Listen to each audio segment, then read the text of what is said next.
It's not every day that one of your random friends just randomly shows up with a random square body truck, but this one's a real head scratcher. Come on. There we go. Come on, baby. Ah. This is a 1978 K-20 Chevy pickup, the infamous square body. It has 8-lug wheels, which is expected, but it's got a dually rear end on it that looks factory, which shouldn't exist for a K-20, should only exist for a K-30. But it also appears to have a narrow rear end. So I've consulted with some experts in the field, certainly isn't me, and grabbed a tape measure. I'm going to try to figure out just what kind of conglomeration this truck is. Kind of size it up for my friend, let him know where he stands with it. So let's take a peek around this thing and see what we got here, see if we can't crack the case. Anybody that knows more about this than I do, which is probably every one of you, feel free to drop a comment down below and let me know what you think. Silverado 20, and Silverados in 78 I think were a little unusual anyway, but this one gets super unusual. Notice this rear hub here, rear axle dealio, and then I started looking back behind here and saw this monstrous drum, and then I looked at the frame, and I'm not a square body expert by any stretch, but I couldn't remember if these springs were mounted in the right spot for a regular dually rear end or not. Now, it was sold to him represented as a narrow body dually. Now, they had a narrow body dually that was used for, like, you know, utility bed trucks, box trucks, things like that. But why would it be a dually and only be a K-20? Did somebody swap the rear end? I don't know. It's just a weird deal. Got a ton of rust above the back window, in this cab seam, and just in random spots all around. The rockers. I mean, this cab is not in all that great a shape at all. Supposedly this truck is a low mileage farm truck with like 57,000 miles on it. You know, the seat looks pretty good. It looks original. The seat belts are definitely original.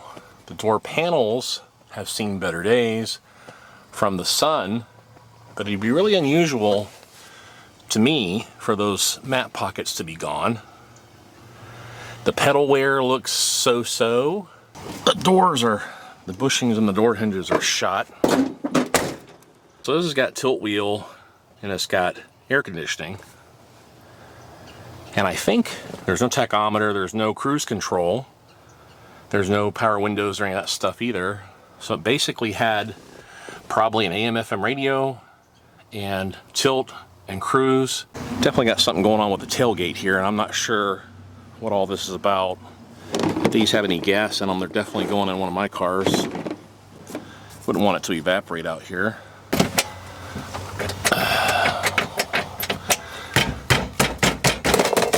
That's how you open a square body glove box when they won't cooperate. There's no RPO codes in here, but there is one of these. This is like a squishy alligator, which feels really creepy and looks really scary. Now here's a faceplate for a CD player. When you parked at different places, you'd have to jam this in your pocket so nobody would steal your Pioneer Super Tuner. The hood release latch inside is broken, and I remembered my friend told me that there's some kind of a gizmo, like a taped up pencil, that you pull out here, just like that. Lift this up. What in the heck? Where are you? There you are. Okay. Okay, here we go. Hood's up. Got some early versions of these hood savers on here because they bend. Everybody knows about that. It's even got a new pressure switch down there too, and a new alternator. Somebody's done a lot of work to this truck. I hear it's a 400 small block, which I don't know. I always thought those were overheaters. maybe you guys know better. Got some quality bodywork repair. Looks like something I would do with a lot better quality duct tape. Now, the RPO sticker could have been over here, but it's long gone. Oh, I see what they did here. This is our headlight switch now. See if this still works. Just clamp, yeah, there we go. That's our headlight switch. I don't know if it's high or low beam. Oh, this isn't good. Well, when I started it up earlier, it squeaked a lot. That explains that. Looks like it's got a brand new steering box. That's good. Now, I've always heard that these frames split where the steering boxes mount, but I don't see any signs of that. According to my resident expert square body guy, there's a 14 bolt corporate rear end. 2, 4, 6, 8, 10, 12, 14 bolts.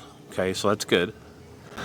What I'm going to do first is measure the center between this frame rail and the other side, and that should be around 34 inches. The spring perches are mounted on the outside of the frame, and I just don't remember. It doesn't look, yeah, it looks like it's got clearance for another tire in there too. See, this whole thing is just so weird to me. It's like the Twilight Zone.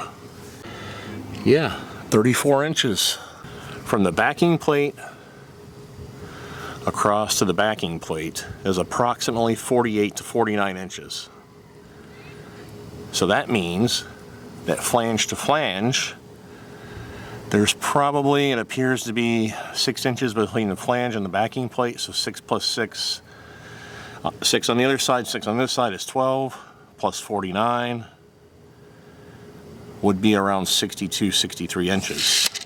So I believe this is actually a narrow dually frame, K-30 frame with a narrow dually rear end with a K-20 body and bed on it. It's just hard to tell what they did and how they mounted this bed and stuff.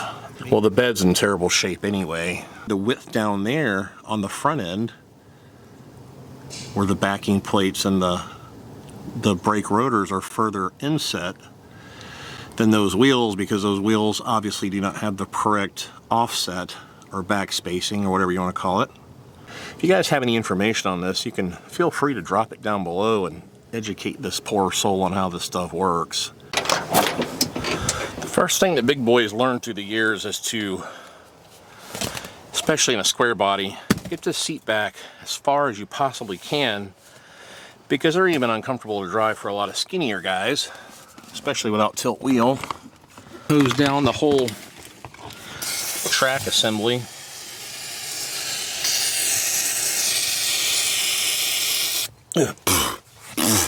These new spray cans, oh, it's the needle. I was getting ready to blast blaster for having substandard spray cans, but it was operator error. It's definitely easier to move. Okay, everybody's favorite part of my videos.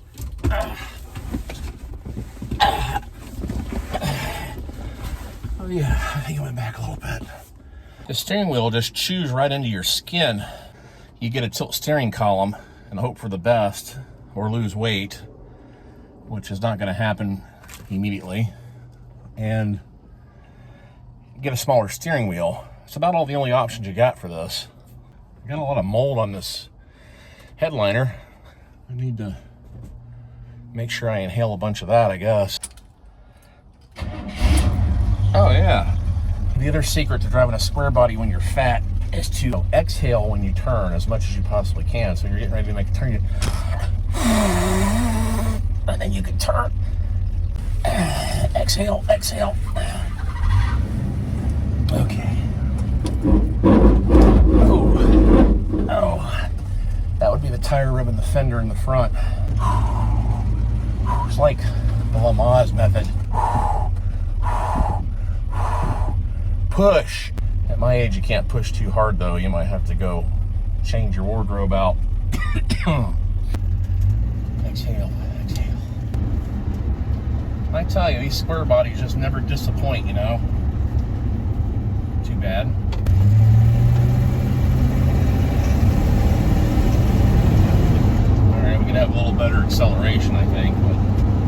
I gotta admit, this is not too bad. This is a lot better than I expected. A whole lot. Even that exhaust sounds pretty good. It's not too loud. It's got a little bit of a, you know, is this steering wheel buried into my gut make me look fat? Exhale, exhale. Okay. Oh, what was that? Well, I'm not gonna. What was that? Somebody shooting at me? It's not so much the discomfort of the wheel being jammed into your gut as it is going around a curve and the whole, especially with this aftermarket leather wrapper on the wheel, that whole nobular thing just, it's kind of like getting a carpet burn in a 3/4 inch strip of your gut. My wife might ask questions if she sees that. Another advantage of doing that is it cleanses your lungs and gives you kind of this yoga-esque feeling of zen. Everything's zen, everything's zen. I don't think so. Probably does need a little carburetor work. And I can't tell if I smell gas or PB Blaster. Oh, those rims are floating around back there. That's the problem. I'm waiting to exhale. In extreme circumstances, you can exhale through both ends if you'd like. That makes it even a little bit more comfortable. Hopefully it'll stop. This thing's not bad. A little tinkering here, different cab, whole new bed, extensive suspension work, and this will be a nice truck. Okay, we got voltage, no oil pressure at all. We've got no temperature at all. We can't see the odometer at all, and there's the dancing gas needle. So that little exhaust system sounds pretty good, actually. Running a little bit rich for my blood. Whenever you see a dent in the door like this, it's about this height. This is from a butt where somebody tried to close the door with their fanny. Roll the Tesla out of there, roll this in there, and start checking out some of these little belt squeaks and headlight disastery and all that stuff. Coming up real soon, though, we've got a square body extravaganza with my 86 and my K5 Blazer, but I want to tackle this one for my friend first. So make sure you tune in the future, watch me kind of go through this thing and figure some more stuff out. But on a more serious note, I really do need some assistance with this whole K-30 frame theory that I've got going on.